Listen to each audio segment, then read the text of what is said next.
Finebaum Show is presented by Johnsonville. And what a beautiful day it is in Oxford, Mississippi. Well, that could be any day. Rain or shine, it's one of the great places in the country to spend a college football weekend, and we have arrived on week 12. And what a storied rivalry LSU and Ole Miss is, even more so with LSU coming in here as the #1 team in the country. And we begin with the headline, even after that Bama thing, Ole Miss week's still a big deal for LSU, and it's equal to the Ole Miss Rebels, as this has always been one of those special games on the calendar. And what a better way to start this weekend off with Coach Matt Luke. Coach looking incredibly sharp, I might add. Well, it is the Grove, so you got to dress accordingly. I mean, you look like, of course, your whole family went to school here. Even though you were a football player, you know what goes on here. It's great to see you. Yeah, it's good to be here. Appreciate y'all showing up, and it's good to have big games. And anytime they put the red and blue garbage cans out in the Grove, that means it's a big game. So. And it's a pretty cold weekend, but it's nice right now. But it's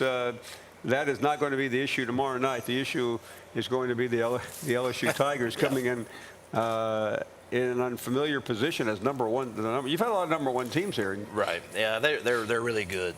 Joe Burrow, he's playing with a lot of confidence. They're scoring a bunch of points, and then defensively they got a lot of team speed. So obviously we've got our work cut out, but it's going to be a great night in Oxford. It's going to be a packed house, several recruits. It'll be huge for our program, and then senior night for our seniors. These seniors have been through a lot, so obviously a special night for those guys.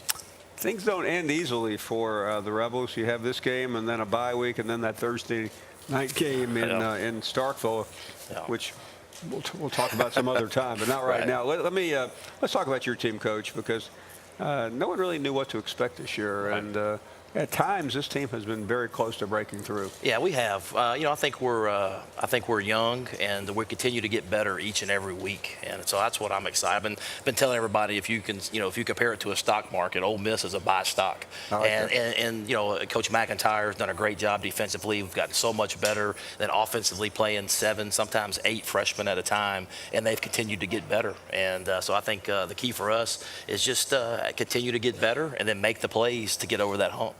A lot of coaches are reluctant to go with as many freshmen, but what you're doing is building. You seem pretty comfortable doing this. Absolutely. I think we were able to sign, last year to get back to 85 scholarships, signed 31 guys last year, had a top 20 recruiting class, and there'll be 110 recruits here tomorrow night. So it'll be a huge step for us. So it'll be a who's who of recruits. It'd be nice if you could get them all. That would not. My recruiting guys over here, he's probably liking that too. But it's it's just going to be a big night. Big night for our seniors, big night for our fans. The Ole Miss LSU game has always been something really special, obviously to the Ole Miss fans, but obviously my family, my dad's era, that was the game. So it's just be a really special night. And not to go historical here, but I mean, I remember I've worked, I grew up down the street here, or up the street, I should say, and I knew how important that game was, but I also spent time in Louisiana.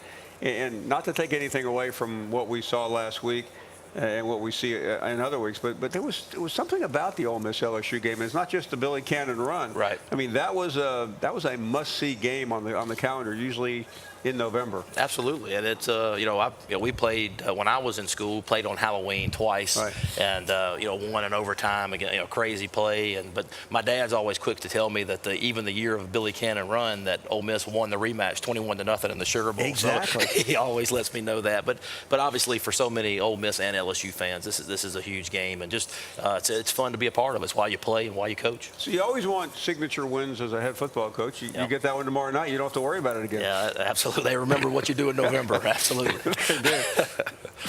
In terms of surviving, and this is somewhat of an old theme because you've been talking about it, but you came in here 2 years ago as an interim coach, even though you started the season. Yeah. And I mean, nobody really knew what was going to happen, and you win the Egg Bowl, and you're the coach. Yeah, it's an unbelievable opportunity, and that's the exciting part. Is you look across the sideline and you're playing against all these teams that haven't been through what you've been through, and you see how close we are. So I do think that there is a tremendous amount of hope for the future. But then you look at these seniors that the guys that redshirted, they were at the Sugar Bowl. So they've been at the ultimate high, Right. and they've been through all this stuff, and you just want so badly for us to make those plays to send these guys out the right way, because I think they deserve that, and I think they've earned that. It takes patience, Coach, and nobody has patience anymore. Right. I mean, you saw it the other day in another SEC West school where a guy didn't even get the second year. Yeah. I was talking to a coach the other day about he was being wooed by some school. I said that would be a good place to go because the expectations are so low. He said that doesn't matter anymore. Well, that's why when you sign up in the Southeastern Conference, you know what you're signing up for. This is the best of the best coaches, players, recruiting, and you know what the expectations are. And quite frankly, you want the expectations that way. You want football to be important. So, again, just excited about what we are building. And again, 2 huge rivalry games to end this year. And certainly it'd be a great way for these seniors to go out. I'd like to ask you about the coach on the other side, because he used to be here, and you've been part of this program for so long, whether you're as a player, coach, and Coach Ogeron, he was an interim coach too. Yeah. And now he's very likely to be the National Coach of the Year. What do you draw from that? You know, I was here with him for a year. I was a recruiting coordinator, and certainly appreciated his work ethic. And you know, I thought he's done a really, really good job, I think, at LSU, going back to being himself. And I thought they've done a great job with that. And you know, he's always done well recruiting, but now to bring in you know, Joe Brady on offense and them do that, you know, I thought that's a credit to him, and he's certainly done a fantastic job. It's amazing to me, and I'm sure you'll appreciate this as a coach. I was with a couple of former players the other day on one of these shows, and I mentioned Joe Brady, and he goes, "Man," he said, "it's amazing what one guy can do." and I think there's a skepticism, but you've also seen it where it's not so much one coach, is just maybe a different way of doing things. Yeah, and again, sometimes you got to think outside the box, and amidst all the pressure, you got to do what you think is right. And so I think you got to go with your gut, and you want to make sure that you stick to your guns and stay with it. At this point in the season, I mean, you've got a monster game tomorrow night, and an equally big monster game at the end. I mean, they're different kinds of games, but so much is still at stake for your team. I would really be interested in you describing what a couple of wins here would mean. Yeah, you know, and I mentioned something. You know, coming through the home game against Texas A&M, when we walked through the Grove, it was different.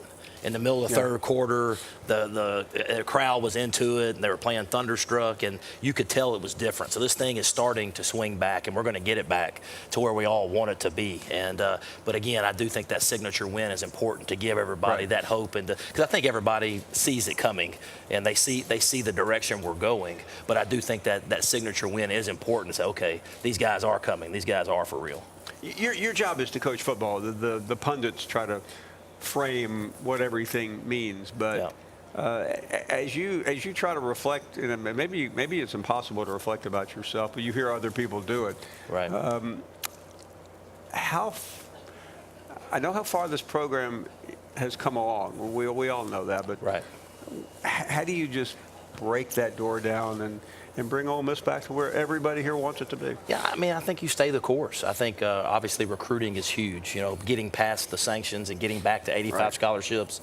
I think our signing class last year was phenomenal. Oh, yeah. And that, you know, you knew they were good, but now they're out there playing. They're only going to get better. And then this recruiting class coming in behind it's going to be equally as good. And that's how you build programs. You just keep stacking good classes on top of good classes, and you coach them hard. You go play with heart and go play with determination.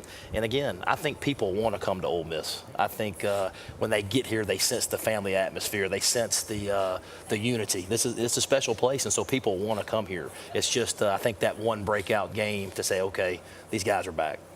And I think I was telling you off the air about being in I was in New York the other day trying to explain college football to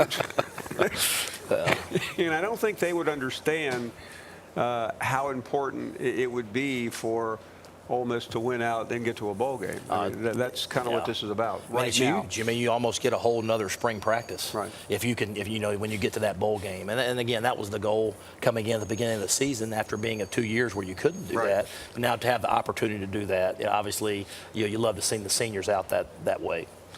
In talking about tomorrow night, you won't be watching television tomorrow, but those who they'll get to this game. They'll show highlights of last week in Tuscaloosa, Right. and they'll go, well, this could be a trap game. And I know that that has probably nothing to do with your team. Your team probably couldn't be any more ready to play. But when you're facing a game, and it's not insurmountable, we've seen bigger upsets this year in the SEC. How do you temper your team? Go, okay, listen, we're playing the number one team in the country, but we still have to do this, that, and that. Absolutely. You control the things that you can control. And, I think if we need to do our job and control the things that we can control and go play really, really hard. And again, they're going to make some plays. Hey, go play the next play. When they get in the red zone, let's bow our neck, hold them to a field goal. Let's make the play. We have a chance to make an interception. We need to make it. Need to be a little bit more aggressive in the red zone because they're going to score some points. But, just go out there and cut it loose, man. Just this is why you coach. This is why you play in games like this. And I think our guys will be ready and just looking forward to the opportunity. I think you had a game you may have had a game the same time as the Alabama LSU game. I can't remember. But you certainly have seen the game. Yeah, absolutely watched it several times. But just what was so impressive, and we had a similar when we went to Tuscaloosa, but it was the opposite way. In 40 seconds they scored 2 touchdowns right there before half. So and football's a funny game that way. The ball bounces. Drop a ball, they make a big catch right there going into the end zone. So any play can change a game. We've been involved with several of those this year that one play here or there could change the game, and I think that's the key for us. Is let's make this thing a 4-quarter game and make them feel like every single possession matters. And that's a huge thing. I am interested in what you mentioned, Joe Burrow earlier. You saw him last year. What? Not to ask you to give a scouting report, but why not? You're here. Yeah. What's different about him?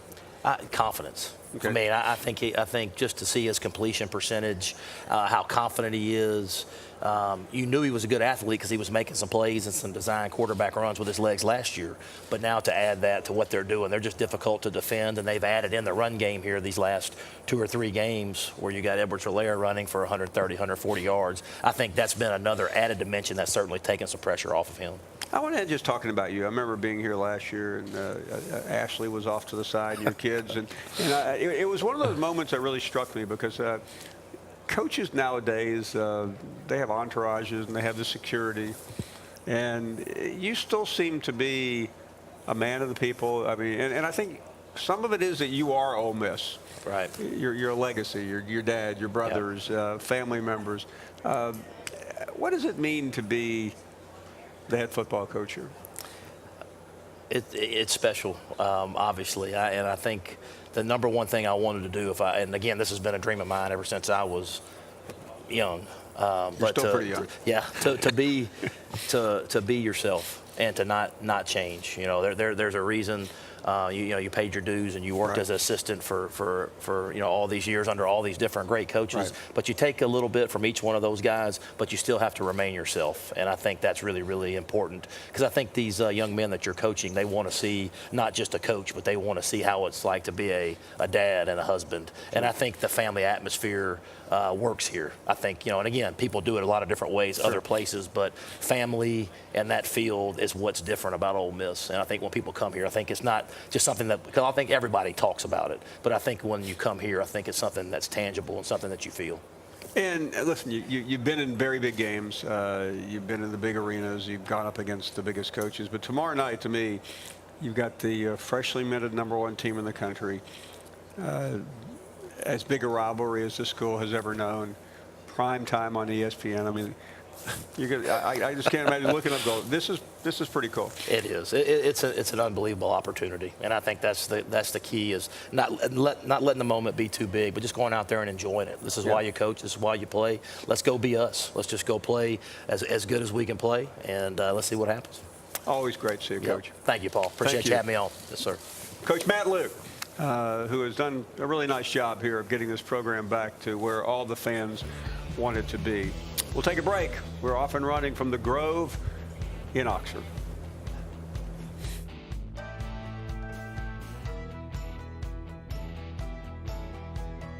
The Paul Finebaum Show is presented by Johnsonville, official sausage of the SEC. I thought I'd lost my business in that fire. But my agent was there before the flames were out. He said, together, we're gonna rebuild. We've got 25 employees who depended on it. And that's all that mattered to me. My independent agent and auto owners made sure we didn't skip a beat. I mean, we didn't miss a single payroll. Incredible. For whatever lies ahead, we're always there. Auto Owners Insurance. Good tattoos aren't cheap. Cheap tattoos aren't good. You can give a girl your heart, just don't give her your PIN number. Regions understands that knowing how far you've come can help get you where you want to go. And our tools make the journey even easier. It's okay if she makes more money than you. Actually, it's pretty cool. Switch for good. Regions has the people, tools, and tech to move you forward. Here comes Santa Claus, right down Santa Claus Lane. He's got a bag that's filled with toys for boys. The holiday price drop starts now at Academy Sports and Outdoors. My son needs this drug. I hope it doesn't cost too much. I hope my insurance pays for it. Can you tell me how much this will be? 67. Sorry. Wait, have you heard about GoodRx? GoodRx finds free coupons to help you save up to 80% on your prescriptions. Wow. I had no idea. GoodRx. Stop paying too much for your prescriptions. SEC fans, gear up and support your favorite SEC school at Fanatics.com. The largest assortment of officially licensed SEC fan gear anywhere. Shop now and get today's special offer. Fanatics.com. Officially licensed everything.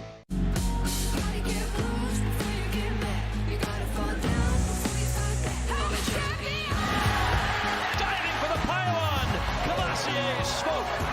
He's got room on the edge. Throws into the end zone. Here's Ball. He's got some room. Deshaun breaks the tackle. It's now a foot race. Touchdown, Vanderbilt.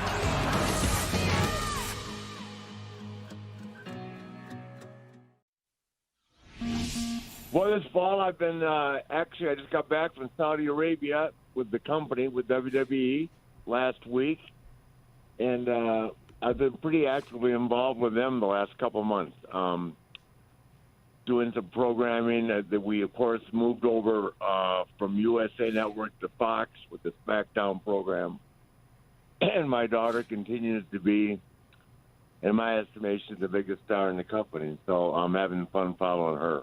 I'll bet you are. And we have seen her on many programs. Let me ask you, are you feeling okay? You've given us all a couple of scares. How's your health?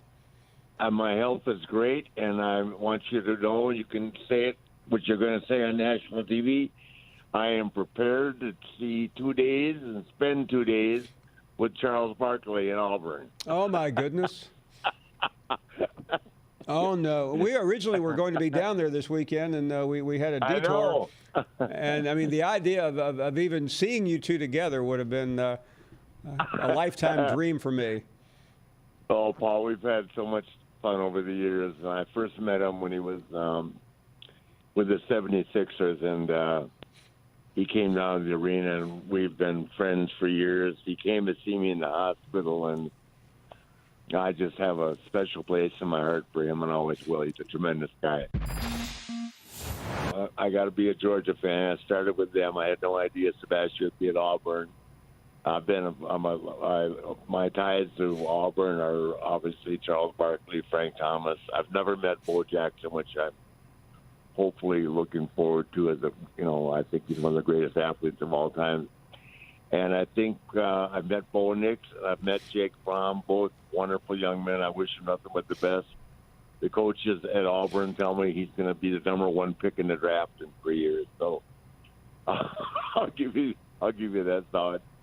But I'm going to go with Georgia just to make Barkley mad, and because I started with them, I think that I'm so happy they made it into the college football playoff top 4, the AP. Might as well just build a building down in Tuscaloosa. They can't get anything right. No, you're right. Well, no, it's ridiculous. It's ridiculous. The strength of schedule. I mean, I listen to you every time I love it when you're on First Take because nobody says a word. Nobody debates you. Nobody argues with you. Nobody calls you out because you've got the answers. And you're extremely factual. So I'm a big fan. You're not afraid. I want to get you up there with me one day, and we're gonna tag team Stephen A. Let's make a date to do that. We'll do that, and we'll put a muzzle on Max. That would be pretty funny. Lord. How was going? We are back live in Oxford, Mississippi. Pretty nice day. And the question is, how do you top Matt Luke? Laura Rutledge. No. That's simple. Matt Luke is. That was cool. I am a huge fan of his. You know, I did the Egg Bowl game. You did? That was the game when he was the interim head coach, and then he ended up getting hired as the head coach. And I tell you what, of all the games that I've done where maybe there was a coach who was wanting a job or there was just a lot of emotion on the line, that one's one of my all-time favorites because it meant so much to him, having played here, having been a part of Oxford for so many years. Dan Mullen was in that game. He was. And he was like, which job do I want? Oh, well, fourth down. It was. I mean, and look, I think Mullen was focused on the game, but there was a lot of surrounding conversation at that time. Yeah, there was. So anyway, you know, I'm just catching a glimpse of myself on the screen over here, and my word, am I going on a safari or what's going on here? I've got a lot of animal print. Okay? I got a lot of animal print going on. All right, but they're good with it. Well, though. Laura, you're kind of in a New York state of mind these days. Well, you want to sing to me? I do. That'd be good. How's it going, Paul? It's going great. It's been a wonderful week. Big week. Do you think that LSU is able to sustain the success and handle the success? Because they've been the topic of everybody's conversation all week long. Yeah, I mean, Coach O, let's see, he was on Get Up Wednesday. He did First Take yesterday. I mean, he's everywhere. Yeah. I love it, though. I love that he'll do the shows. He did The View today, didn't he? Yeah, next up is going to be your show. I think he's run out of time to do shows. Yeah, but I love it. I mean, he gets it. This is it. But the one thing about Coach O, the answers are always the same. Yeah, and they're fun to listen to. But I am interested to see. Look, I think LSU is absolutely for real. I think they're deserving of that #1 spot. But when you've got guys of that age, yeah, it's hard. It's hard. No one is sitting there saying this is an easy thing to just deal with all this success and not be affected by it. And you know, Ole Miss is going to be hungry no matter what to come out and show them what they're made of. The only thing I can relate it to, Laura, is when I was in college, there was this young lady and we were friends, and we finally decided to go out like on a Saturday night. Wow. And on Friday night, she got chosen for little sister of some fraternity. And I pick her up, and you can tell she has I mean, she was courteous, but she's now the little sister of, Beta. KA. Right. And she's stuck going out with me. That's what I relate. So LSU's now the king of the hill, and here they are at Ole Miss. And they have to concentrate on the game. They absolutely have to. I'm Ole Miss. That analogy may be one of your better ones of all time. And you've had some I've great never gotten ones. over that. And, I knew it, too. Like going, I finally, after about an hour, said, you ready to go home? Really? Because it was a waste. And she was ready to go home? Well, I mean, she was like, you remember, can you imagine being caught up in all that at that age? Oh, of course. I mean, if you're the little sister of anything at that age, it's a great thing in the world. I won't tell you what I did, but No, what did you do? I had another friend I went to go see. You were two-timing. No, well, she was the little sister of KA, and I was just some bum. I'm sorry. This is a great. I just wasn't expecting when's this the show to come start? out. Yeah, it's. I think we're going.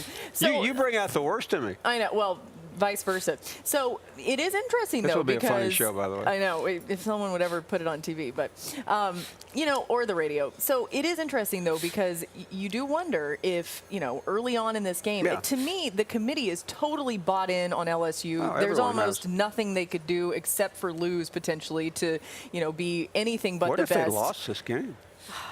I don't see it happening, but. Stranger things have happened. Look, Georgia lost to South Carolina. Nobody saw that coming either. And credit to South Carolina in that particular game. They were coached well, and they were more physical than Georgia. truth is they can afford to lose because it's obviously the committee doesn't care. Oh. If you have a bad loss. Well, yeah, and look, I mean, the committee, they've always said the parameters would reward wins as opposed to losses, and that's what they're doing with Georgia this week. They're saying, look, you beat Notre Dame, you beat Florida, yeah, you lost to South Carolina, but those wins carry a lot more weight. And that's the other super interesting game this week where I honestly, look, I think Georgia probably wins the game. Georgia's better than maybe a lot of people have looked at them as being, especially after that South Carolina loss. They've been much better even after that. But Auburn's still a really good football team. They probably are a top 10 team. Yeah, we had our meeting a minute ago, and I started thinking if you gave Auburn the schedules of most of the contenders, they would be undefeated. Right. They would be undefeated with Clemson's schedule. They beat A&M on the road. Clemson at A&M at home. Mm-hmm. They probably would survive the Pac-12 or Big 12 schedules. Well, they already beat Oregon, which will likely be the Pac-12 champion. Yeah, I mean, they just had the misfortune of games that, Florida hasn't been given any favors either. No. It is fascinating where I think there's a collective thought that, look, the SEC is top heavy. There's, 4 teams at the top. But we were also talking about this, not to just continually talk about our meeting, which was apparently fascinating, but why not? There are, 5 teams at the top of the SEC in both the West and the East, combined, that really would be at the top of any of these other conferences. In fact, maybe champions of some of these other conferences. You look at, to me, Auburn and Florida are very similar. Mm-hmm. They both had to go to LSU, and then Florida beat Auburn, and obviously Florida lost to Georgia. But Alabama is probably the most disrespected team in the country for being as good as they are. And it's fascinating. And look, I mean, they can't find themselves tripping up against Mississippi State either. I don't foresee that happening, but with Tua being a game-time decision, we both believe he'll play in this one. Yeah, I mean, yesterday I wasn't sure he'd play. Today I'm getting some indications that he's doing better. I think he wants to play. I think he absolutely wants to play. Anything that's out there that would act like he wouldn't want to play and he may be thinking about the NFL, he still wants to play. Yeah. Yes, he wants to make sure that he maintains his health to whatever level he can, but he wants to play. He wants to be out there. And Alabama, I would say, I mean, do you agree? They need to absolutely slaughter Mississippi State. Alabama can't afford 2 things. They can't afford a bad defensive showing. Yeah. Which might be difficult against Mississippi State, and they can't afford a close call because they can't even afford maybe for it to be close for a couple quarters. Yeah, it needs to be. They have a lot of eyes on them. Yeah. Oh man. Okay. Do you feel like? And I think we kind of say this every year, but every year this is the craziest year of the college football playoff. This one really does feel like it has the makings to be controversial, to be. But here's what's going to happen: the cognoscenti of the sport will start framing narratives here in about 2 weeks. Because I've already dealt with some of them in places that you hang out on a regular basis. And it's very anti-Alabama. Yeah. It's pro-Oregon. It's, Big Ten certainly has had a good week. I mean, there is a scenario for absolute chaos. But Oregon, I think, is the school Alabama has to be concerned about. And at the end of the day, if Alabama beats Auburn convincingly, Auburn beat Oregon. And that's just good. I think there's so many different parameters you can look at here. And people forget the committee sits there, and in front of their faces are all of these numbers lined up to compare schedules, to compare strength of record, all of these things. So however they decide that they want to compare and contrast and, I think they have too much information. They may have a lot. They might. And at the end of the day, you want to say, if you matched up, in my opinion, if you matched up Alabama and Oregon, if it comes down to that, if you match them up on a neutral field, who wins the game? Yeah. And Oregon, we had Mario Cristobal on the show about a week ago, and he's done a tremendous job. Absolutely. And he absolutely blew that game. They should have beaten Auburn. They should have won the game. But they didn't. And look, Oregon is on the rise in a big way. I mean, he's brought them back to a level where they will be in contention, even with Justin Herbert leaving for the NFL. They had their best recruiting class they've ever had in school history this year under Mario Cristobal. But still, I just don't know how you can say with the level that Alabama competes at, especially on the offensive side of the ball, maybe not on the defensive side this year, but even still, that's where we're going to end up. But you're right, Paul. The national view is that, look, we can't have Alabama bias here. We can't have they would love to bring in a school from another conference that hasn't been in the playoff in a while, which would be the Pac-12. Right. And maybe for college football, that is the best thing. But if we're looking for the 4 best teams, that's where it gets complicated. Yeah, well, I mean, we're what, 6 years into this now? And it's different every time. Nobody has yet to figure out what we're doing. It's kind of like your date with the little sister of KA. We have yet to figure out what anybody was doing. No idea why I brought that up. It was an incredible analogy. I'm going to bring up a lot of weird things today. Why? I'm hallucinating. Okay. Well, what are you seeing? I'm seeing ghosts. I am seeing ghosts. Don't be Sam Darnold. I'm Sam Just Darnold. kidding. Oh. Well, Laura, I hope you'll come back. You. Yeah, well, I'm not on your list for the rest of the day, but maybe I can sneak in right here. I'm going to try to come back. Yeah, please. The thing is, I'm actually going to go find a habitat for my wild outfit here and see if I can. Was there a reason you wore this? No, I mean, I just like it, but it is a lot for television, I think. I think maybe the that. National Geographic Channel, but it would work. Put some ears on. All right. Great to see you, Paul. Laura Rutledge. Great to see everybody. We'll take a short break. More of your calls. We have a lot to do on the program, but we will get to your phone calls at 855-242-7285 when we return.